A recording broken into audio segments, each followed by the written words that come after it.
Hello everyone, मैं अंकुर वबेले आप सभी का स्वागत करता हूं आपके अपने channel magnet brains Hindi medium पर। एक ऐसा प्लेटफॉर्म जहां पर आपको मिलती है निःशुल्क शिक्षा, वो भी क्वालिटी कंटेंट और बेस्ट फैकल्टीज के साथ। तो चलिए बात करते हैं कि इस वीडियो में क्या पढ़ेंगे। इस वीडियो के माध्यम से हम अपना एक कंप्लीट चैप्टर रिविजन करने वाले हैं। ये कंप्लीट चैप्टर रिवीजन होगा क्लास 12th ज्योग्राफी का। ज्योग्राफी की जो बुक है क्लास 12th में भूगोल में प्रयोगात्मक कार्य, उसका चैप्टर नंबर 4 हम देखने वाले हैं। चैप्टर नंबर 4 का नाम है आंकड़ों के प्रक्रमण एवं मानचित्रण में कंप्यूटर का उपयोग। तो खास तौर से हम क्या पढ़ने वाले हैं, कंप्यूटर ही पढ़ने वाले हैं। और अब ऐसा तो कोई होगा नहीं कि जो बोलेगा कि सर हम कंप्यूटर से परिचित नहीं है या कंप्यूटर हमारे लिए एकदम नई चीज है, ऐसा कोई नहीं होगा मेरे ख्याल से। कंप्यूटर को अगर आज की दुनिया में अगर आप देखते हैं ना, आज की दुनिया में अगर आप कंप्यूटर को देखते हैं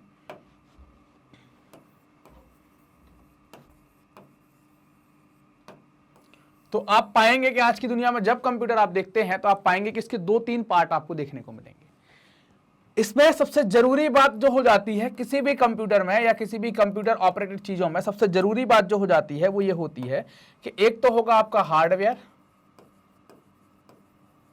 और एक होगा आपका सॉफ्टवेयर। मतलब ये दोनों जान हैं। अगर एक कोई नहीं है तो काम नहीं होगा। केवल हार्डवेयर है तो कंप्यूटर कोई काम का नहीं है, केवल सॉफ्टवेयर है तो कंप्यूटर कोई काम का नहीं है। आपको हार्डवेयर और सॉफ्टवेयर दोनों के कॉम्बिनेशन को लेकर चलना पड़ेगा, तो फिर आप इसके क्या कर पाएंगे, बहुत सारा इसके यूजेस जो हैं वो बहुत सारे हो पाएंगे, मल्टीपल यूजेस आप कर पाएंगे, कई सारी जगह इसका उपयोग कर पाएंगे। हिंदी में कंप्यूटर को संगणक कहा जाता है। क्या कहते हैं, संगणक कहा जाता है इसको।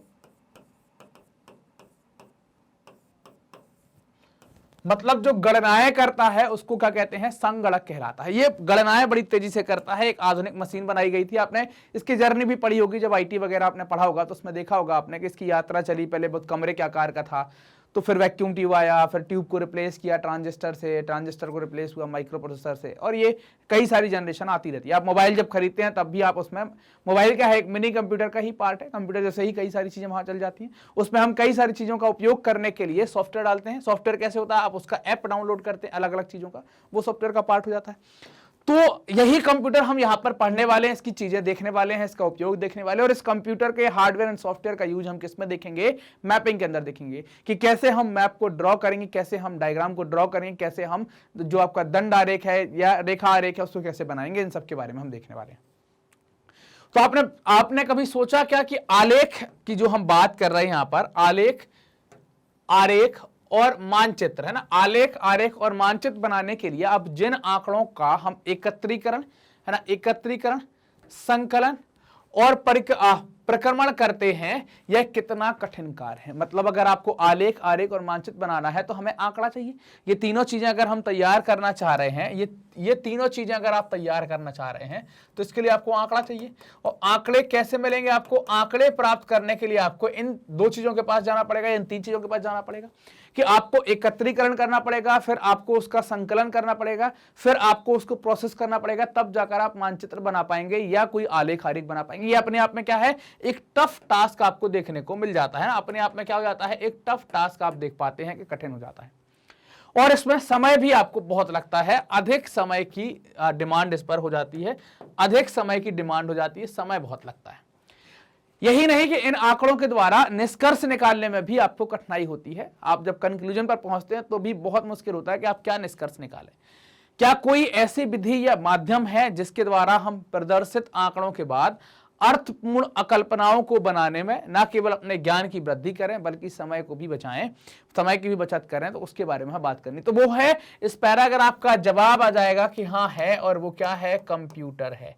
क्या है, वो है, और वो है कंप्यूटर है। इसका हमें यहां पर उपयोग करना है, इसके माध्यम से हम सारी चीजें कर सकते हैं। इसके लिए कंप्यूटर का आप प्रयोग कर सकते हैं। कंप्यूटर क्या है, अधिक सर्वतोमुखी माध्यम माना गया है। आप क्या कर सकते हैं इसके माध्यम से, स्क्रीन पर, मतलब जो स्क्रीन है उसके ऊपर आप क्या कर सकते हैं, पाठ का संपादन, कुछ भी आपने लिखा है तो उसको देख सकते हैं, उसकी कॉपी बना सकते हैं, प्रतिलिपि तैयार कर सकते हैं, एक स्थान से दूसरे स्थान पर उसे ले जा सकते हैं टैबलेट और लैपटॉप के माध्यम से, या आप डेटा को एक जगह से दूसरी जगह तक ट्रांसफर कर सकते हैं। और अवांछित पाठ, मतलब जो आपको पसंद नहीं है उसको आप विलुप्त कर सकते हैं, उसको आप गायब कर सकते हैं, हटा सकते हैं। अतः हम कंप्यूटर का प्रयोग आंकड़ों के प्रक्रमण है ना, किसमें, आंकड़ों के प्रक्रमण आलेखों को तैयार करने में, आरेखों को तैयार करने में। परंतु इसके लिए आपको क्या करना होगा, आपके पास उस प्रकार के एप्लीकेशन सॉफ्टवेयर अगर होंगे तभी आप उनके आंकड़ों का प्रक्रमण कर पाएंगे, आरेखों को तैयार कर पाएंगे, मानचित्रों को बना पाएंगे। कंप्यूटर का प्रयोग अनेक प्रकार के अनुप्रयोगों में आप कर सकते हैं। कई टाइप के एप्लीकेशंस हैं, कई टाइप के यूज हैं जहां पर आप इसका उपयोग कर सकते हैं। इस अध्याय में हम ये जानेंगे कि आंकड़ों के प्रक्रमण और मानचित्रण में कंप्यूटर का प्रयोग किस प्रकार आप कर सकते हैं, वो हम यहां पर देखने वाले हैं। अब कंप्यूटर क्या होता है, कंप्यूटर क्या है, इसके बारे में जान लेते हैं। कंप्यूटर तेजी से गणना करने की एक मशीन है, तेजी से गणना करने का एक उपकरण है। यह एक कैसा उपकरण है, इलेक्ट्रॉनिक उपकरण है। कैसा है, इलेक्ट्रॉनिक उपकरण है जो बाहर से निर्देश प्राप्त करेगा, जिसको आप इनपुट कहते हैं, तथा कार्यक्रम के उपयोग से संख्यात्मक आंकड़ों या अन्य प्रकार की जानकारी देता है। जो भी आप इनपुट देते हैं उसके हिसाब से ये आपको आउटपुट दे देता है। कंप्यूटर के अनेक उपयंत्र होते हैं, मतलब इसके कई सारे पार्ट होते हैं, जैसे स्मृति जिसको मेमोरी कहते हैं, सूक्ष्म प्रकरण जिसको माइक्रो प्रोसेसर कहते हैं, निवेशी तंत्र जिसको आप इनपुट सिस्टम कहते हैं, बहिर्वेशी तंत्र जिसको आप आउटपुट तंत्र कहते हैं, आउटपुट सिस्टम कहते हैं। यह सभी उपतंत्र मिलकर एक समन्वित तंत्र बनाते हैं, एक इंटीग्रेटेड सिस्टम बनाते हैं, जिसको हम क्या कहते हैं, कंप्यूटर कहते हैं। इसके माध्यम से आप क्या कर पाते हैं, आंकड़ों के प्रक्रमण को, मतलब डेटा को प्रोसेस कर पाते हैं। मानचित्रण मतलब आप मानचित्र तैयार कर पाते हैं, और विश्लेषण की प्रणालियों पर, है ना, जो आपकी एनालिसिस करना है तो आप एनालिसिस की प्रणालियों पर महत्वपूर्ण प्रभाव डाल पाते हैं। किसके माध्यम से, कंप्यूटर। तो ये कंप्यूटर के उपयोग कुछ हमने देखे कि हम क्या करेंगे। कंप्यूटर एक तीव्र और सर्वतोमुखी मशीन है जिसके द्वारा जोड़ना, घटाना, गुणा करना, भाग करना, कोई भी अंक गणितीय आपको घटना करवानी है, कोई भी अंक गणितीय आपको क्रिया करवानी है तो वो आसानी से हो जाएगी। इसके अलावा वो कठिन से कठिन गणितीय सूत्र या गणितीय क्रियाओं को हल भी कर सकता है, कोई भी मैथमेटिकल कैलकुलेशन को वो हल कर सकता है। हम कह सकते हैं कंप्यूटर आंकड़ों का प्रक्रमण है जो मानव प्रचालन के हस्तक्षेप के बिना, मतलब इंसान का जो हस्तक्षेप है उसके बिना विभिन्न गणितीय तथा तार्किक संक्रियाएं सहित महत्वपूर्ण अभिकलन करता है, उनको बहुत तेजी से ये बना लेता है। यदि हमको आधारभूत संकल्पनात्मक स्पष्टता है तो हम मानचित्र और आरेखों के द्वारा आंकड़ों का क्या कर सकते हैं, प्रदर्शन कंप्यूटर के द्वारा कर सकते हैं बहुत आसानी से। यह कार्य बड़ी शीघ्रता से होगा, बड़े कम समय में होगा। इसके लिए क्या है, आपको अलग अलग प्रकार की कंप्यूटर हैं जिनके निम्नलिखित लाभ आपको देखने को मिलेंगे। जैसे आपको गति बहुत ज्यादा मिल जाएगी, जिसको आप क्या कहते हैं, ये वाली गति जो हम बात कर रहे हैं ये आपको ज्यादा मिल जाएगी। कंप्यूटर में मनुष्य की अपेक्षा अधिक गति से दैनिक कार्य संपन्न करने की क्षमता होती है, तो बहुत स्पीड से कार्य को ये संपन्न करेगी। इसके द्वारा जटिल गणनाएं क्षण भर में पूरी की जा सकती हैं। फिर परिशुद्धता की बात करेंगे, है ना, आप जो प्योरिफिकेशन की बात होगी तो मैनुअल कार्य जो हाथ से काम करते हैं उसमें हमेशा मानवीय त्रुटि की गुंजाइश रहती है, कुछ ना कुछ त्रुटि हो जाने की गुंजाइश रहती है। यदि डेटा इनपुट सही है तो कंप्यूटर का उपयोग सही तरीके से काम करने के लिए किया जा सकता है, जो कि परिशुद्धता को क्या करता है, सुनिश्चित करता है। आप उसी के हिसाब से आगे बढ़े। संग्रहण, कंप्यूटर बड़ी मात्रा में जानकारी संग्रह कर सकता है, बड़ी मात्रा में जानकारी संग्रह कर सकता है। जानकारी संग्रह करने के बाद आवश्यकता हो तो उसे वापस भी ला सकता है, उसको वापस भी लाया जा सकता है। स्वचालित, कंप्यूटर द्वारा जटिल कार्य स्वचालित रूप से करने के लिए कहा जा सकता है। क्या, जटिल कार्य जो है उसे स्वचालित रूप से करने के लिए कहा जा सकता है। एक रूपता, कंप्यूटर एक ही कार्य को बिना थके बार बार उसी परिशुद्धता से कर सकता है जो कि मानव नहीं कर सकता, तो एक रूपता की भी यहां पर संभावना रहती है। बहुविज्ञता, कंप्यूटर का उपयोग आसान और जटिल दोनों कार्यों को करने के लिए कर सकते हैं, हर एक प्रकार के काम में आप इसको कर सकते हैं। लागत प्रभाविता, कंप्यूटर्स कागजी कार्रवाई और मानवीय प्रयास की मात्रा को घटा देता है। आंकड़ों के प्रक्रमण एवं मानचित्र के लिए कंप्यूटर के हार्डवेयर और सॉफ्टवेयर दोनों होते हैं और इनका हम उपयोग करते हैं। क्या क्या देखेंगे इस अध्याय में, तो हार्डवेयर और सॉफ्टवेयर ये दो मेजर पार्ट हमें देखने हैं। साथ ही साथ हम ये भी देखेंगे कि हम मानचित्र कैसे तैयार करेंगे इन हार्डवेयर और सॉफ्टवेयर के माध्यम से। और हमारे सामने सबसे पहली बात आती है जो है हार्डवेयर और सॉफ्टवेयर में अगर हम अंतर की बात करें तो हम कैसे अंतर करेंगे, तो हम अंतर कर सकते हैं। क्या आपने देखा होगा कि हार्डवेयर मतलब जो हार्ड है, जिसको हम छू सकते हैं, महसूस कर सकते हैं, हाथ से छू सकते हैं, उसको आप क्या कहेंगे, हार्डवेयर। सॉफ्टवेयर जिसको हम छू नहीं सकते, केवल फील कर सकते हैं, महसूस कर सकते हैं, उसको क्या कहेंगे, उसको हम सॉफ्टवेयर कहेंगे। आपने आपके स्कूल में देखे भी होंगे कि सॉफ्टवेयर क्या है, हार्डवेयर क्या है। कंप्यूटर रखा है, डेस्कटॉप रखा है, कीबोर्ड, माउस, ये सब हार्डवेयर का पार्ट है। इनके अंदर क्या प्रोसेस चल रही है, सब क्या है, आपके सॉफ्टवेयर का पार्ट होगा। मतलब मैं क्या कह दूं कि जो हमारी बॉडी है ये हार्डवेयर है, और जो आत्मा है और जो अंदर मन है, मन के अंदर क्या चलता है, वो सॉफ्टवेयर हो जाता है। आप उसको छू नहीं सकते, आत्मा को छू नहीं सकते, आत्मा को पकड़ नहीं सकते, वो क्या है, वो सॉफ्टवेयर है। और हार्डवेयर क्या है, ये सब हार्डवेयर है। तो ऐसा ही कंप्यूटर में, कंप्यूटर की जो शरीर है, कंप्यूटर की जो बॉडी है, वो सब हार्डवेयर का पार्ट है, और जिसके माध्यम से वो चलता है। ये शरीर कब काम में आएगा, जब इसमें आत्मा घुस जाएगी, आत्मा प्रवेश कर जाएगी, वो सॉफ्टवेयर है। तो कंप्यूटर हमारे लिए कब काम का होगा, जब उसमें हम किसी प्रकार के सॉफ्टवेयर डालेंगे तो हम कंप्यूटर का उपयोग बहुत अच्छे से कर पाएंगे। ये हार्डवेयर सॉफ्टवेयर पर हमें समझना है। कंप्यूटर सिस्टम में सभी भाग जिन्हें हम छू सकते हैं और देख सकते हैं उन्हें हार्डवेयर कहते हैं। कंप्यूटर हार्डवेयर सिस्टम के अंतर्गत निम्नलिखित उपयंत्र समाविष्ट होते हैं जिनका हम उपयोग करते हैं। सबसे पहला आता है केंद्रीय प्रक्रमण इकाई, है ना। सबसे पहला आता है केंद्रीय प्रक्रमण इकाई, सेंट्रल प्रोसेसिंग यूनिट, जिसको सीपीयू कहते हैं।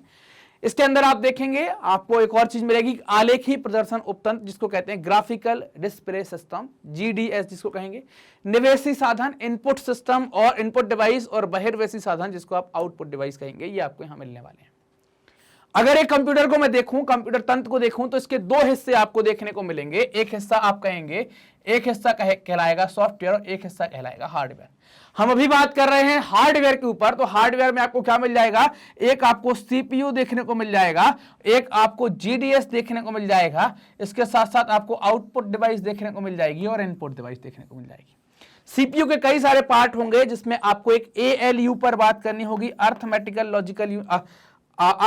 लॉजिकल यूनिट पर बात करनी होगी, कंट्रोल यूनिट पर बात करनी होगी और भंडारण यूनिट पर बात करनी होगी।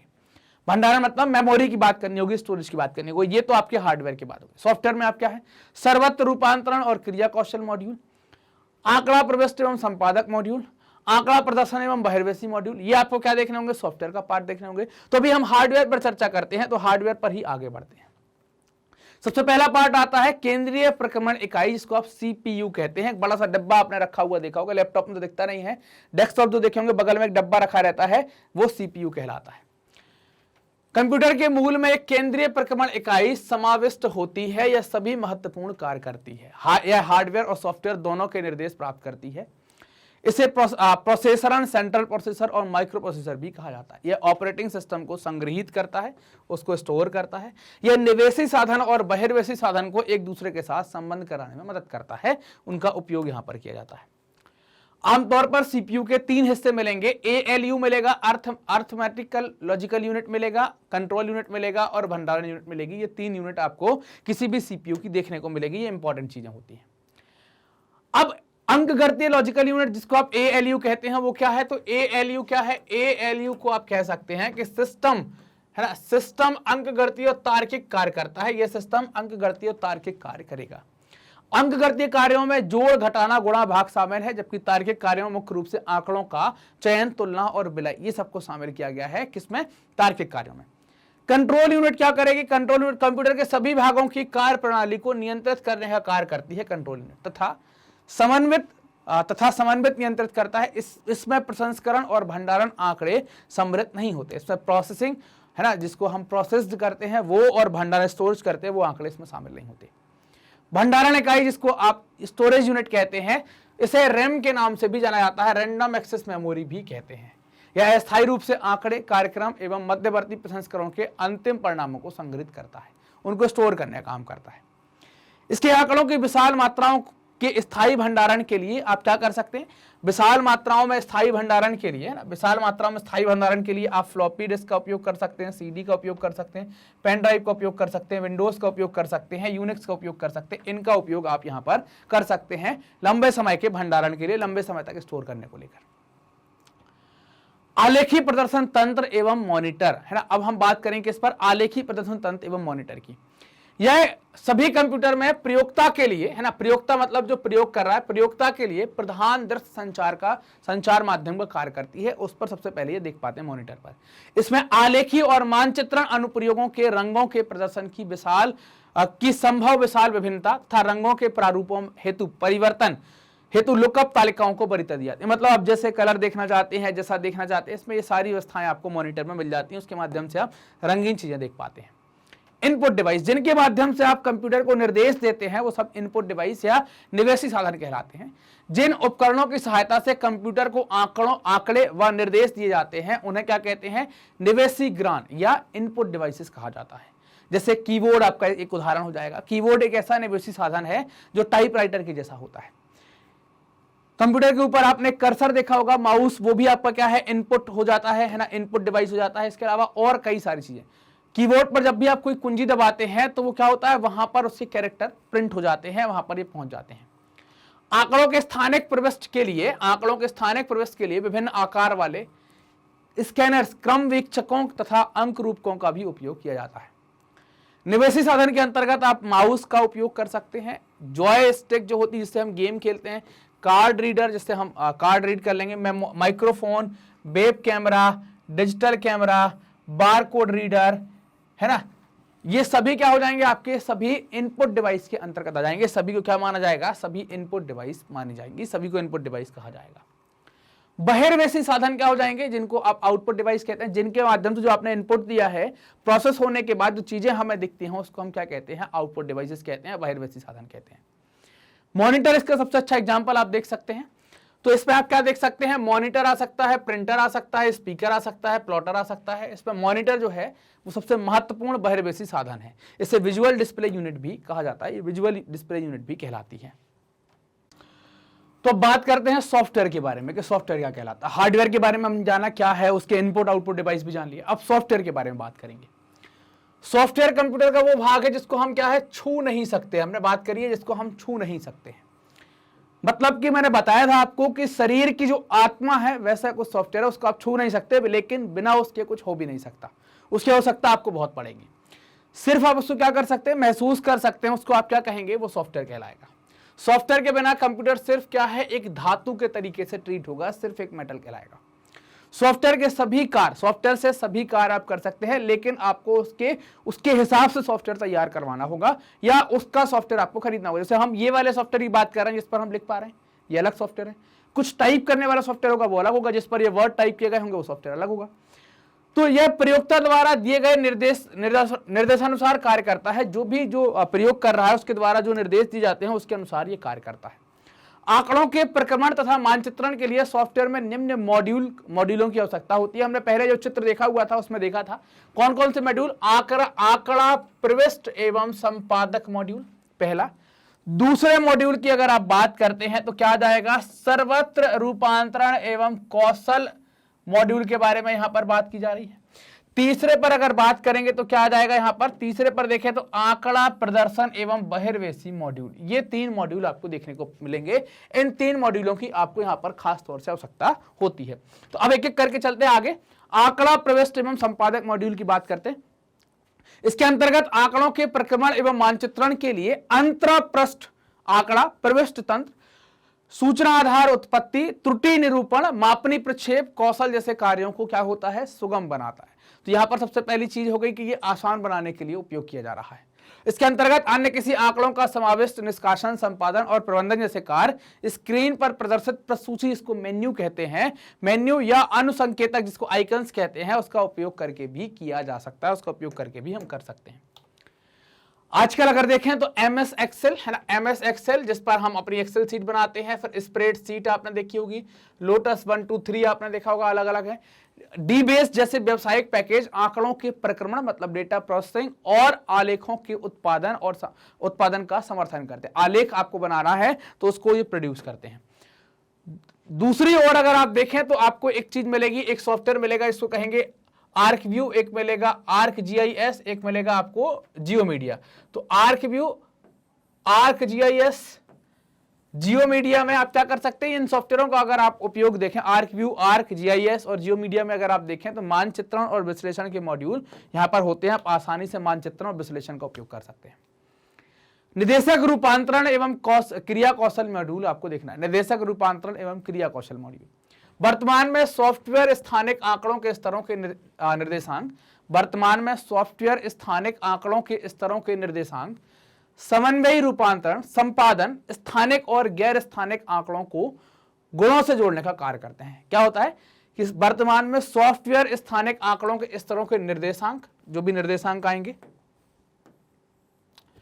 समन्वयी रूपांतरण, संपादन, स्थानिक और गैर स्थानिक आंकड़ों के गुणों से जोड़ने का कार्य करते हैं।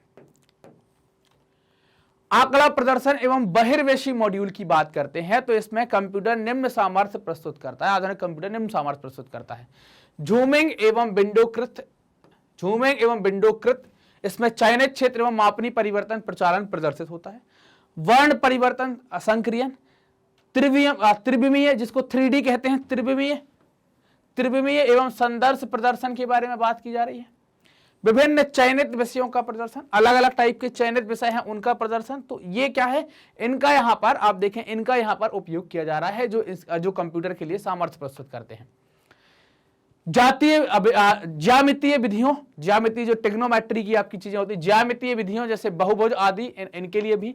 रेखा शैली, बिंदु चिन्ह प्रदर्शन, प्लॉटर यंत्रों, प्लॉटर मतलब जैसे हम नंबर प्लेट वगैरह या टैटू वगैरह जो आपने देखे चिपकाने के लिए बनाते हैं, तो प्लॉटर यंत्रों से योजना हेतु बहिर्वेशी साधनों के अंतरपृष्ठ आदेश, ग्राफिक यूजर इंटरफेस आधारित तालिका संरचना, ये सभी चीजें हम किससे कर सकते हैं, आधुनिक कंप्यूटर इन सभी चीजों में सामर्थ्य है, इन सभी चीजों के लिए सामर्थ्य प्रस्तुत करता है। आपके प्रयोग के लिए कंप्यूटर कौन कौन से सॉफ्टवेयर हम प्रयोग कर सकते हैं, जैसा कि आप जानते हैं कि आंकड़ों के प्रक्रमण में हम सॉफ्टवेयर का प्रयोग करते हैं, ये हमें पता है, परंतु हम केवल एक MS एक्सेल और स्प्रेडशीट प्रोग्राम का ही वर्णन करेंगे, उसका हम उदाहरण लेकर चलेंगे। MS एक्सेल या ये MS एक्सेल जो है वो स्प्रेडशीट का ही उदाहरण होता है, तो इनको ही हम लेकर चलेंगे एग्जाम्पल के तौर पर। स्प्रेडशीट में हमें आंकड़ों के भरण, सांख्यिकी को अधिकृत तथा आलेखी विधियों द्वारा असंसाधित आंकड़ों तथा अभिकलित, देखो स्प्रेडशीट से क्या करेंगे, स्प्रेडशीट हमें आंकड़ों के भरण में, है ना, भरण मतलब क्या है कि आप उसको कैसे फिल करेंगे, डेटा को, आंकड़ों का भरण करना। सांख्यिकीय को अधिकलित करना मतलब आपने जो स्टैटिकल चीजें हैं उसको कैसे आप रिप्रेजेंट करेंगे, कैसे देखेंगे। आलेखीय विधियां जिनसे हम ग्राफ तैयार करेंगे, आलेखीय विधियों द्वारा असंसाधित आंकड़ों मतलब जो आंकड़े संसाधित नहीं किए गए, असंसाधित आंकड़ों अथवा अभिकलित सांख्यिकीय के प्रदर्शन के लिए क्या होती है, सामर्थ्य बनाती हैं। तो ये हम क्या देख पा रहे हैं यहां पर कि कंप्यूटर के सॉफ्टवेयर के बारे में हम यहां पर कुछ चर्चा कर पा रहे हैं कि जैसे हमने देखा कि हम यहां पर दो चीजों पर बात करेंगे, MS एक्सेल और स्प्रेडशीट। MS एक्सेल या अथवा स्प्रेडशीट आप देखें तो इसमें MS एक्सेल, लोटस, GBase ये आंकड़ों को क्या करते हैं, प्रक्रमण करेंगे मतलब प्रोसेस कर देंगे, आलेख कर देंगे, आरेखों की रचना में प्रयुक्त होते हैं, उनका यहां पर उपयोग कर लेंगे। ऐसे कई सारे और सॉफ्टवेयर भी हैं जिनका हम इनमें उपयोग करते हैं, लेकिन इनका हम उदाहरण लेकर चल रहे हैं कि इनके माध्यम से हम इनका उपयोग करते हैं।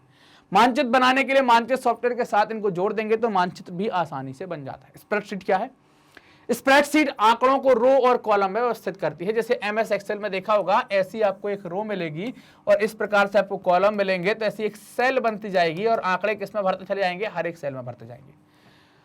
माइक्रोसॉफ्ट एक्सेल उपलब्ध स्प्रेडशीट पैकेजों में से एक है, इसके कई संस्करण आप देख सकते हैं, 2007, 2010, 2013 ऐसे कई अलग अलग सेक्शन आपको देखने को मिलते हैं। स्प्रेडशीट एक आयताकार पेज होता है, हमने पहले भी बात करी है, और पेज का ऐसा जाल होता है, इस प्रकार से आपको देखते हुए मिल जाएगा, ऐसा जाल होता है, ये सब सेल बनी हुई ऐसा जाल बन जाता है। यहां पर हम सूचनाओं का भंडारण करते हैं, अलग अलग सेल में अलग अलग सूचना डालते चले जाते हैं। स्प्रेडशीट जो वर्कबुक है, स्प्रेडशीट वर्कबुक या एक्सेल फाइलों में उपस्थित होती है। MS एक्सेल स्क्रीन का अधिकांश भाग कार्य विधि पत्र के प्रदर्शन को समर्पित होता है ना, मतलब वहां पर हम काम कर सकते हैं उसको बताते हैं। ये पंक्तियों और किससे बना होता है, ये पंक्तियों और स्तंभों से बना होता है, रो और कॉलम में अरेंज होता है, उसी में हमें चीजों को लिखना होता है। पाठों का प्रयोग सेलों में प्रविष्ट संख्याओं से लेबलिंग के लिए किया जाता है, अलग अलग चीजों का हम लेबलिंग कर लेंगे। घटना के परिवर्तन के साथ सूत्र की मद भी परिवर्तित हो जाती है, अगर आप घटना परिवर्तित करेंगे तो सूत्र की मद भी यहां पर परिवर्तित हो जाएगी, अभी हम देखेंगे आगे फॉर्मूले में। या आपको एक MS एक्सेल का फॉर्मूला, आपको एक MS एक्सेल का पेज आप यहां पर देख पा रहे हैं, इस प्रकार का होगा। सबसे ऊपर लिखा है माइक्रोसॉफ्ट एक्सेल बुक 1, फिर ये कुछ मेन मेन्यूज दिए गए हैं, इसके नीचे कुछ आइकन्स दिए गए हैं जिनका हम डायरेक्टली उपयोग कर सकते हैं, फिर ये आपके फॉन्ट वॉन्ट के लिए कैसे पेज की सेटिंग करनी है। ये जो है ये रो बताई गई है और ये जो है कॉलम बताए गए हैं। एक ये चौकोर डब्बा जो है इसको हम सेल कहते हैं। पूरी एक सीट जो है इसको क्या कहते हैं, ओपन वर्क सीट कहते हैं। इसमें कई और अन्य सीट भी हैं, यहाँ ऐड होते चली जाती हैं ऐसे। ये जो है इसको क्या कहते हैं, ये रो एड्रेस कहलाता है, ये कॉलम एड्रेस कहलाता है, ये रो एड्रेस कहलाता है। ये मेन्यूज आइकन्स हैं जिनका हम उपयोग करेंगे अपने शॉर्टकट के हिसाब से, हमें कैसे उपयोग करना है, कहां पर हमें इन्हें ले जाना है। एक्सेल कार्यविधि पत्र में रो सेल का क्षितिज भाग होता है और कॉलम जो है वो ऊर्ध्वाधर होता है। ये बात हमने समझी हुई है, हमने देखा भी है चित्र के अंदर। ये इसका डेटा दिया गया है, कैसे आपको बहुत सारी रो मिल सकती हैं। जैसे आप देखें यहाँ पर कि आप यहाँ पर देखें कि रो की पंक्तियां जो है वो कितनी मिलेंगी आपको, रो कितनी है, 16,384 पंक्तियां हैं, कॉलम कितने, 256 कॉलम आप देख पाएंगे। पहला कॉलम ए से प्रारंभ होगा, ए से जेड तक चलेगा, फिर ए से एक्स जेड तक चलेगा, बी ए से बी जेड तक चलेगा। ऐसे आप यहाँ पर 256 कॉलम पूरे कर सकते हैं। इनको क्या कहते हैं? चूक कहा जाता है। इनको क्या कहा जाता है? चूक कहा जाता है। एक्सेल में आंकड़ा प्रविष्ट एवं भंडारण की प्रक्रिया क्या है ना? एक्सेल में आंकड़ा प्रविष्ट एवं भंडारण की प्रक्रिया क्या होती है? तो कैसे प्रविष्ट करेंगे? तो हमें आंकड़ों की प्रतिलिपि तैयार कर सकते हैं, वहां पर एक कोष्ठिका से दूसरे कोष्ठिका में स्थानांतरण कर सकते हैं। यदि हम चाहें तो उन्हें सुरक्षित रख सकते हैं, चाहें तो उन्हें हटा सकते हैं, विलोपित कर सकते हैं। अभी हम तालिका में देखेंगे कि हम मेन्यू और विकल्पों का अन्वेषण करके सीखेंगे कि आप कीबोर्ड की दाईं ओर दी गई संख्या पैड प्रयोग करके क्या क्या कर सकते हैं? आंकड़ा भरण कर सकते हैं। जैसे ये आप अगर कीबोर्ड देखना चाहें, ये कीबोर्ड आप देख पा रहे हैं, तो कीबोर्ड में अगर हम ऐसे खड़े हो जाते हैं तो ये दाईं तरफ आपको क्या देखने को मिलता है? ये दाईं तरफ आपको ये अंक देखने को मिलते हैं। इनकी मदद से आप क्या कर सकते हैं? आंकड़ा, जो नंबर है उनको आप इनपुट कर सकते हैं। यहां की वजह से आप टाइपिंग कर सकते हैं, कुछ नाम वगैरह लिख सकते हैं, लेकिन इससे क्या कर सकते हैं? आप इनकी मदद से आंकड़ा प्रविष्ट कर सकते हैं। ठीक, स्तंभ के अनुसार आंकड़ों को प्रविष्ट करने के लिए संख्या टाइप करने के बाद आप क्या करेंगे? इंटर की दबाएंगे। कीबोर्ड में इंटर की आप देख पा रहे हैं, ये इंटर की आपको देखने को मिलेगी। ये इंटर की आप यहां पर दबाएंगे। ये एरो है यहां पर, ये आपको मिलेगा लेफ्ट साइड का, ये राइट साइड का, ये अप साइड, ये डाउन साइड, ये एरो आप देख पाए। तो संख्या टाइप करने के बाद आप क्या करेंगे? टाइप करने के बाद दायां एरो दबाने पर आंकड़ा स्वयं पंक्ति अनुसार प्रविष्ट हो जाएगा। दायां एरो दबाएंगे तो आगे की तरफ बढ़ते चले जाएंगे। तो ये आपको यहाँ पर क्या है? कीबोर्ड में इस तरीके से आप यहाँ पर प्रविष्ट कर सकते हैं चीजों को। अब ये तालिका से हम समझ लेते हैं कैसे करेंगे। अगर आपको नई फाइल खोलनी है, नई फाइल खोलेंगे तो आप क्या करेंगे? आपको यहां पर मेन्यू दिया गया होगा, मेन्यू पर क्लिक करेंगे, उसमें वहां पर मेन्यू में देखेंगे तो फाइल आएगा, फाइल में आप न्यू पर क्लिक करेंगे तो फिर नई फाइल ओपन हो जाएगी। अगर कीबोर्ड से शॉर्टकट करना चाहते हैं तो आप क्या करेंगे? कीबोर्ड से शॉर्टकट करना चाहते हैं तो कंट्रोल एन, ये आपको कीबोर्ड बताया गया है, ये कंट्रोल लिया और यहां पर एन दिया गया होगा, ये एन दोनों को साथ में प्रेस कर देंगे तो नई फाइल वहां पर खुल जाएगी एमएस एक्सेल में। क्लियर बात यहां पर? अब दूसरे पहले से विद्यमान फाइल खोलनी है तो वही फाइल में जाना है, कोने में फाइल दी गई है, वही फाइल में आपको जाना है। वही फाइल में आप जाएंगे, वही फाइल में जाएंगे, ओपन करेंगे तो क्या हो जाएगी? फाइल ओपन हो जाएगी। अगर ऐसा ही आपको उपयोग करना है शॉर्टकट तो आप क्या कर सकते हैं? कंट्रोल के साथ ओ को दबा देंगे, कंट्रोल ओ कर देंगे तो ओपन हो जाएगी। फाइल को सुरक्षित करने के लिए आपको वैसे ही जाना है, वहीं पर जाएंगे आप फाइल में जाएंगे, उस फाइल को पहले आप कोई नाम दे दीजिए, नाम देने के बाद फाइल में जाएंगे, सेव कर देंगे, सेव हो जाएगी। शॉर्टकट फॉर्म है कंट्रोल एस। प्रति बनानी है, कॉपी करनी है तो आपको माउस के कर्सर को उठाकर ले जाएंगे, वहीं ऊपर जो मेन्यू दिया गया है वहां पर उसमें एक कॉलम, एक ऑप्शन आएगा एडिट, एडिट पर क्लिक करेंगे, एडिट पर क्लिक करके वहां पर कॉपी पर क्लिक करेंगे। शॉर्टकट फॉर्म अगर आप चाहते हैं तो शॉर्टकट कंट्रोल+C हो सकता है, इसके माध्यम से आप शॉर्टकट बना सकते हैं। अगर आपको कट करना है तो वहीं एडिट पर जाना है, एडिट पर कट करेंगे, शॉर्टकट फॉर्म कंट्रोल+X होगा। ऐसे ही आपको पेस्ट करने का, अंडू करने का, रिपीट करने का ये ऑप्शन आपको यहां पर दिए गए हैं, इनका हम उपयोग कर सकते हैं। आंकड़ों का प्रक्रमण एवं अभिकलन, हम कैसे इनका प्रक्रमण करेंगे एवं अभिकलन कैसे करेंगे? आगे प्रारंभिक आंकड़ों को संसाधन करना होता है। इसके लिए आपको क्या करना है? कुंजी पटल पर दिए गए चिन्हों का प्रयोग करते हुए, जो आपके कुंजी पटल पर दिए गए आंकड़े उनका प्रयोग करते हुए संख्याओं को घटा, जोड़, गुणा एवं भाग कर सकते हैं। आप क्या कर सकते हैं? जोड़, गुणा, भाग, इन सब चिन्हों का, इन चिन्हों को क्या कहते हैं? ऑपरेटर्स कहलाते हैं। इन चिन्हों के माध्यम से हम चीजों को ऑपरेट कर सकते हैं। ये तत्वों को एक सूत्र या अथवा अभिव्यक्ति से जोड़ते हैं। जैसे अगर आपको 7 धन 8 856 करना है तो आप क्या करेंगे? आप माउस की सहायता से किसी सेल पर क्लिक करेंगे, 7 दबाएंगे, फिर प्लस दबाएंगे, फिर 856 क्रम में दबा देंगे तो क्या हो जाएगा? इंटर दबाएंगे तो क्या होगा? इसका जो जोड़ है वहां पर लिख जाएगा, इसका जोड़ आपको मिल जाएगा, वहां पर देखने को मिल जाएगा। ऐसे ही आप कर सकते हैं, भाग कर सकते हैं, गुणा कर सकते हैं, जमा घटाओ, कुछ भी कर सकते हैं। मान लीजिए कि आपको क्या करना है कि अभिव्यक्ति सूत्र दिया गया है A10 डिवाइड बाई 12, इसमें A9 प्लस A5 कर देंगे आप, A9 प्लस आप A5 कर देंगे तो आपको ये वाला फॉर्मूला यहाँ पर, अभी हम देखें क्या है। A9 प्लस A5 करेंगे तो सबसे पहले क्या करेंगे? A9 और A5 सेल में आप प्रविष्ट पदों का पहले जोड़ होगा, फिर A10 में इनका क्या हो जाएगा? यहाँ पर भाग हो जाएगा, ये आपको देखने को मिलेगा, इनका भाग हो जाएगा। उदाहरण के लिए अभी हम एक ऑप्शन देखेंगे, चित्र 4 हम लोग 4 देखेंगे, उसमें हमें पता चल जाएगा। वर्कशीट में निम्न चरणों का प्रयोग करके आप ग्रामीण जनसंख्या का प्रतिशत निकाल सकते हैं। वहां पर शहरी दी गई है, अर्बन का हम देख लेते हैं कैसे निकालना है। मान लीजिए कि ये स्टेट दिए गए हैं, कॉलम ए में आंध्रा और अरुणाचल, ये यहाँ पर ग्रामीण जनसंख्या दे दी गई है, यहाँ पर कुल जनसंख्या दे दी गई है। तो आप परसेंटेज कैसे निकालेंगे? तो यहाँ पर ग्रामीण जनसंख्या या शहरी जो भी आप निकालना चाहते हैं, डिवाइड बाय कुल जनसंख्या और गुणे 100, तो जो भी चीज आएगी वो परसेंटेज में आ जाएगी, जो भी चीज आएगी वो परसेंटेज में आ जाएगी। तो आपको क्या करना है? ये पॉपुलेशन आ गई, ये टोटल पॉपुलेशन आ गई है ना। तो अब आप यहां क्या करेंगे, ये वाले जो एड्रेस है ये 2 नंबर पर आता है और ये बी कॉलम में, तो ये क्या हो जाएगा, ये B2 हो जाएगा, ये क्या हो जाएगा B3 हो जाएगा, ये क्या हो जाएगा B4 हो जाएगा। अब आपको करना क्या है, और ऐसे ही ये क्या हो जाएगा C2 हो जाएगा, ये C3 हो जाएगा। तो यहाँ पर क्या कर दे, B2 में C2 का भाग दें, 100 से गुणा करें, जो चीज आएगी वो परसेंटेज में आ जाएगी, और फिर बाद में इसको पकड़कर ऐसे ड्रैग कर देंगे तो ये फॉर्मूला सब पर काम हो जाएगा, B3 C3 हो जाएगा, B4 C4 हो जाएगा, सब पर काम कर जाएगा और सबका परसेंटेज आपको वहां पर देखने को मिल जाएगा। हर एक का परसेंटेज आप वहां पर देख लेंगे, सबका परसेंटेज वहां लिख जाएगा, हर एक का परसेंटेज वहां लिखा होगा।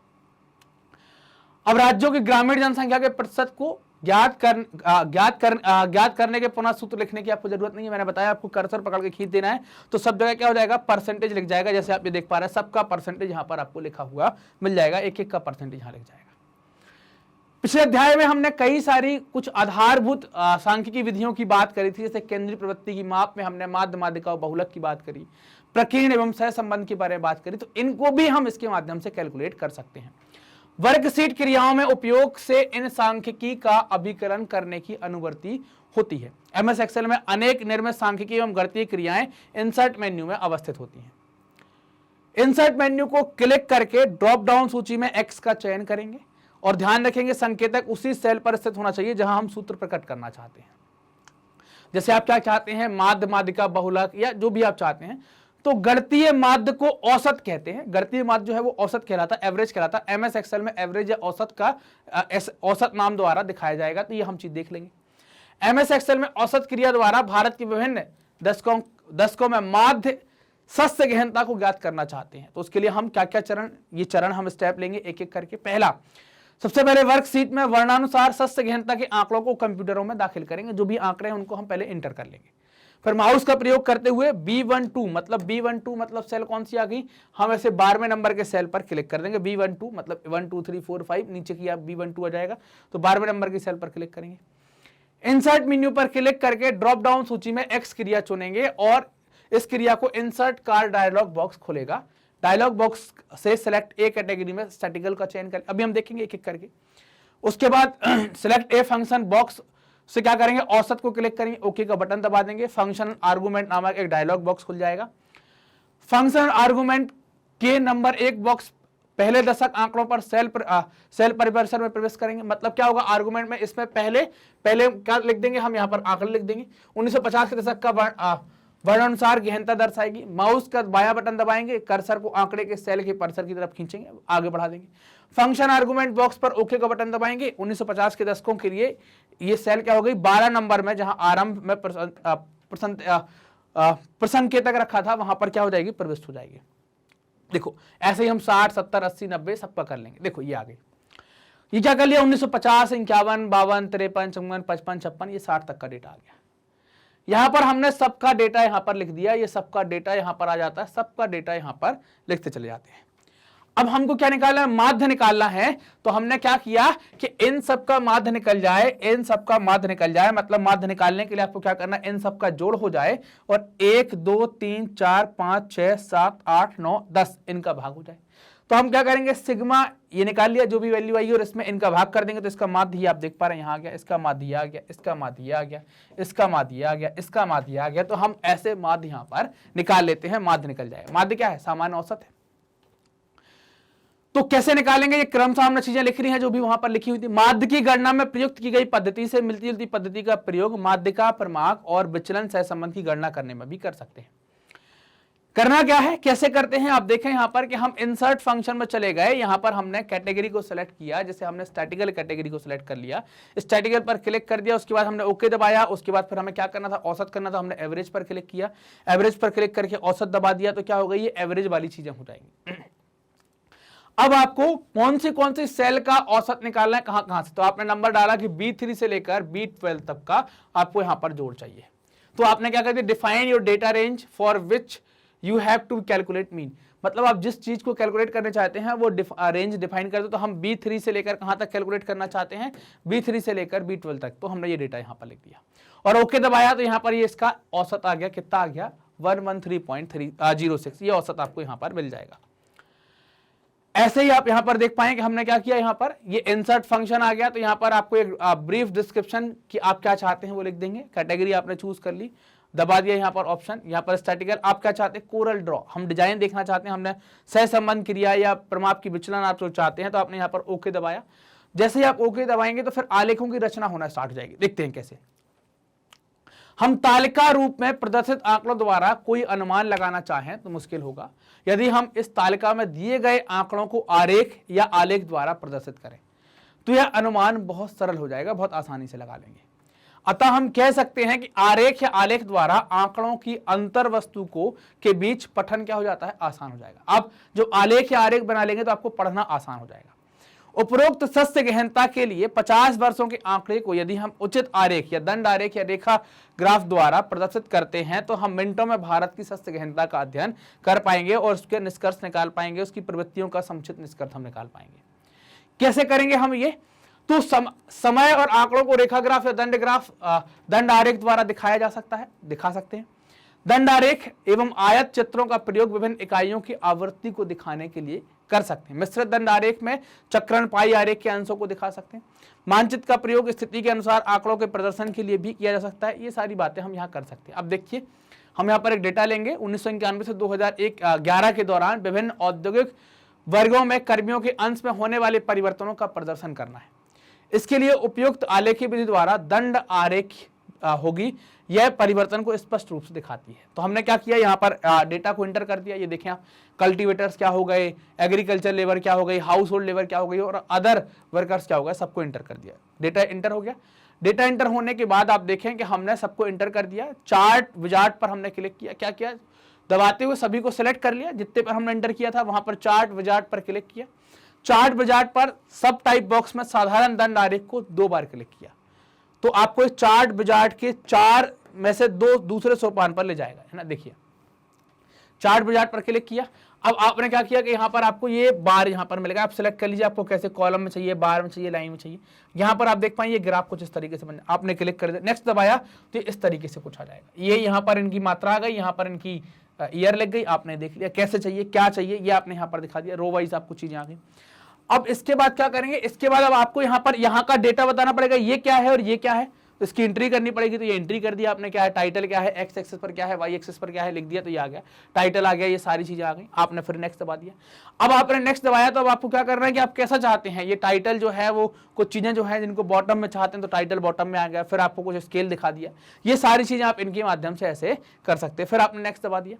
तो ऐसे करते करते आप क्या कर लेंगे, ग्राफ को रिप्रेजेंट कर लेंगे, ग्राफ को प्रदर्शित कर देंगे। वर्कशीट की संख्या, चयनित आंकड़ा परिसर और दंड आरेख का पूर्व दर्शन आपको होगा। आंकड़े के वर्ग पंक्ति अनुसार व्यवस्थित होते हैं। रेडियो बटन नेक्स्ट पर क्लिक करें, है ना। आप क्या करें, नेक्स्ट पर क्लिक करेंगे और चार्ट विजार्ट में आगे बढ़ते जाएंगे। हमने देखा कि हम कैसे सारी चीजें जो हमने अभी देखी है मैप पर, वही सारी चीजों की एंट्री के बारे में बता रहे हैं कि हम उसको आगे बढ़ते चले जाएंगे। अब आप देखें चार्ट का लोकेशन आप क्या चाहते हैं, कैसे चाहते हैं, तो आपने यहाँ पर सीट को चुन ली, चार्ट की व्यवस्थिति का चयन करें, सीट चुन ली, चार्ट चुन लिया, कौन सा चार्ट कौन सी सीट, ओके करेंगे तो क्या होगा, उस सीट का चार्ट यहाँ पर पब्लिश हो जाएगा। चित्र 4.15 के अनुसार आप जब ओके का बटन दबाएंगे तो यह दंड आरेख को चार्ट विजार्ट को संपूर्ण, चार्ट विजार्ट को क्या कर देगा, संपूर्ण करेगा, जैसा चित्र 4.16 में दिखाया गया था। और वर्कशीट 5 पर प्रकट हो जाएगा। हमने देखा कि एक अलग सीट पर आपको देखने को मिल जाएगा और सभी प्रकार के दंड आरेख बने होंगे, रंग भरे होंगे, जो आप चुन लेंगे, जैसा आप चुन लेंगे वैसा आपको यहाँ पर देखने को मिलेगा, जैसे आप ये देख पा रहे हैं। ये आपने जैसे क्लिक किया तो ये ऐसा आपको देखने को मिलेगा, भाई रंग देखने को मिलेंगे, अक्ष देखने को मिलेंगे, हेडिंग आपको देखने को मिल जाएगी, सारी चीजें आपको देखने को मिल जाएंगी। ये सारा आपके सामने यहाँ पर उपस्थित होगा, आप देख पाएंगे। आंकड़ों के प्रदर्शन के महत्वपूर्ण मानक क्या है, तो आपको चित्र में चित्र की संख्या होनी चाहिए, सबसे पहले कौन सा चित्र है, उपयुक्त शीर्षक होना चाहिए, क्या शीर्षक हम रखने वाले हैं, समय दिन हो, टाइम बता दें, इकाइयों की मात्राओं का वर्णन शीर्षक तथा उपशीर्षक में होना चाहिए कि हम क्या शीर्षक क्या उपशीर्षक रखेंगे, इकाइयों की मात्रा क्या होगी। इन सब तत्वों को उचित प्रकार एवं आकार में दर्शाना चाहिए, अलग अलग तरीके से आप दर्शा दें ताकि उचित स्थान पर हो, ताकि क्या हो, या उचित स्थान पर हो। अब कंप्यूटर सहायक मानचित्रण कैसे करेंगे हम, कंप्यूटर सहायक मानचित्रण के अंतर्गत स्थानिक सूचना आधार की रचना के साथ साथ उनके लक्षणों अथवा स्थानिक आंकड़ों से समन्वय की भी आवश्यकता होती है। इसके अंतर्गत भंडारित आंकड़ों का सत्यापन होता है और संरचना शामिल होती है। इसके लिए आवश्यकता है कि आंकड़े व्यापक रूप से मान्य समुचित रूप से परिभाषित निर्देशांक द्वारा ज्यामितीय रूप से पंजीकृत होते हैं और कोडित हो ताकि वो कंप्यूटर के अंदर आंतरिक सूचनाधार, है ना, कंप्यूटर के अंदर आंतरिक सूचनाधार संरचना में भंडारण किया जा सके। आंकड़े दो प्रकार के होते हैं, हमने देखे भी, तो स्थानिक आंकड़े और स्थानिक आंकड़े में अगर हम बात करें तो ये भौगोलिक स्थान को का प्रतिनिधित्व करते हैं। इनके अभिलक्षण बिंदु रेखाएं बहुभुज होते हैं। यदि हम मानचित्र पर परिमाप रहित मापनिकी से अवस्थित के संदर्भ में वस्तुओं की उपस्थिति दर्शाना चाहते तो बिंदुओं का प्रयोग करेंगे। सड़कें, रेलवे लाइन, नहर, नदियां, संचार पथ, बिजली लाइन, शैक्षिक लक्षण द्वारा ये सब क्या होगी आपको दिखाई देगी। बहुभुज किसी क्षेत्र विशेष को परिबद्ध करती हुई अंतर संबंधित अनेक रेखाओं से बनते हैं। कई सारी रेखाओं से बहुभुज आपको बनेंगे। इनका प्रयोग कहाँ करेंगे? प्रशासनिक इकाई में करेंगे, भूमि उपयोग के प्रकार में करेंगे, वन भूमियों में करेंगे, चरगाहों में करेंगे, तालाब, झीलों, नदियों आदि के लक्षणों को दर्शाने में इनका उपयोग किया जाएगा। फिर आता है गैर स्थानिक आंकड़े। स्थानिक आंकड़ों का वर्णन करने वाले गैर स्थानिक अथवा इनको क्या कहते हैं? गुण न्यास कहलाते हैं। उदाहरण के लिए यदि हम किसी शहर के विषय में विभिन्न परिस्थितियों वाला मानचित्र बनाना है तो हमारे पास शहर की जनसंख्या, स्त्री पुरुष का अनुपात, साक्षरता, विद्यालय, उद्योग, परिवहन के साधन, दिशा, इन सभी सूचनाओं को हम क्या कर सकते हैं? संलग्न कर सकते हैं, उस ग्राफ के ऊपर दिखा सकते हैं। इसमें स्थानिक आंकड़ों के गुणों की व्याख्या की जाती है, उन गुणों को यहाँ पर दर्शाया जाता है। भौगोलिक आंकड़ों के स्रोत ये देखें तो आपको दो आंकड़े दो रूपों से प्रदर्शित होंगे, दो रूप आप देख पाएंगे, फोटोग्राफिक मानचित्र और क्रम वीक्षित प्रतिबिंब, जिसको अंकित कहा जाता है, उन तरीके से आप इनको यहां पर देख पाएंगे। देखो, मानचित्र सॉफ्टवेयर और उनके प्रकार, मतलब वो कैसे काम करने वाले, उनको देखते हैं। अनेक मानचित्र सॉफ्टवेयर, जैसे कि आप देखेंगे आर्क पर हम बात करने वाले हैं, GIS पर आप बात करने वाले हैं, आर्काइव आप देखने वाले हैं, जियो मीडिया आप देखने वाले हैं, ग्राम दृश्य है एक, जियोमेट्रिका, ये सब क्या है? आपके मानचित्र सॉफ्टवेयर हैं जिनके माध्यम से आप क्या करते हैं? मानचित्र तैयार कर सकते हैं। कुछ सॉफ्टवेयर को आप फ्री में डाउनलोड कर सकते हैं इंटरनेट की माध्यम से, कुछ के लिए आपको पैसा भी देना पड़ता है। यहां केवल मानचित्रण सॉफ्टवेयर का वर्णन करते हुए वर्णमात्री मानचित्र में प्रमुख प्रक्रिया का वर्णन किया जा सकता है। आप देख सकते हैं कलर, अलग अलग कलर लगा दिया कि भाई इसका ऐसे अलग अलग कलर बता दो, वो हो जाएगा। इसमें स्थानिक और गुणान्यास विनिवेश के माध्यम से स्क्रीन पर क्रम वीक्षित मानचित्रों के अंकीकरण, स्कैन मानचित्रों के अंकीकरण, त्रुटि का निष्कासन, कुछ गलती हो गई है तो उसको सही कर देना, मापनीय रूपांतरण, स्केल को चेंज करना, स्केल चेंजिंग, प्रक्षेपण, आंकड़ा समन्वयन, मानचित्र डिजाइन, कैसे आप डिजाइन करेंगे, मानचित्र को कैसा रखना चाहते हैं वो, प्रदर्शन और विश्लेषण की क्रियाएं आपको होते हुए दिखेंगी। एक अंक रूपीय मानचित्र में 3 फाइलें होती हैं, हमने ये बात भी करी है, SHP, SHX और DBT या DBT-D, ये 3 टाइप की फाइलें होती हैं। ये बेस फाइलें होती हैं, इनको बेस फाइलें कहते हैं। इनमें क्या, तो इसमें गुणान्यास होता है, SHP और SHX DBT फाइल से जुड़ी होती है, SHP और SHX से जुड़ी होती है, या SHP और HSX से जुड़ी होती है। SHX और SHP फाइलों में स्थानिक सूचनाएं होती हैं, कैसी? स्थानिक मानचित्र की सूचनाएं होती हैं। और DBT फाइल का संपादन MS Excel में किया जाता है। इससे क्या करते हैं? MS Excel में संपादन किया जाता है। अब आप मानचित्रण सॉफ्टवेयर का प्रयोग करते हुए एक वर्णमापी, है ना, एक वर्णमापी मानचित्र का उपयोग या मानचित्र की रचना करेंगे, वर्णमापी मानचित्र की रचना करेंगे। परंतु इसके लिए आपको क्या करना होगा? सॉफ्टवेयर की नियम पुस्तिका पढ़नी होगी, जो उसमें बताया गया होगा उसके तरीके से आप काम करेंगे। उसके स्टेज का अनुसरण करना पड़ेगा। यदि सॉफ्टवेयर में उपलब्ध विभिन्न विकल्पों के साथ प्रयोग करेंगे तो आप विभिन्न विधियों का प्रयोग करते हुए अनेक प्रकार के मानचित्रों की रचना कर पाएंगे। बस हर एक सॉफ्टवेयर का उपयोग करने के पहले आपको उसको चलाना आना चाहिए, उसकी नियम पुस्तिका आपने पढ़ ली हो। तो ये हमारा कंप्लीट चैप्टर रिवीजन हो जाता है कि हम कैसे कंप्यूटर का उपयोग करेंगे मानचित्रण में और आलेखों को बनाने में। ये हम देख लेते हैं कि कैसे हम करने वाले हैं। हमने सारी चीजें देखी, कुछ मानचित्रों को बनाकर भी देखा, ग्राफ को बनाकर भी देखा। मैग्नेट बेंस अपनी हाई क्वालिटी एजुकेशन के लिए, साथ ही साथ निःशुल्क शिक्षा के लिए प्रसिद्ध है। ये कोर्स हम जो है, ये टॉप कोर्सेस है हमारे, जिनके सभी वीडियो आपको बिल्कुल फ्री ऑफ कॉस्ट मिलते हैं हमारे ऑफिशियल यूट्यूब चैनल पर, हमारी वेबसाइट पर, हमारे एप्लीकेशन पर। बुक्स एंड ई बुक्स के लिए डिस्क्रिप्शन में लिंक दी गई है। इसके अलावा आप हमसे कनेक्ट कर सकते हैं यूट्यूब, फेसबुक, इंस्टा, ट्विटर और टेलीग्राम के माध्यम से।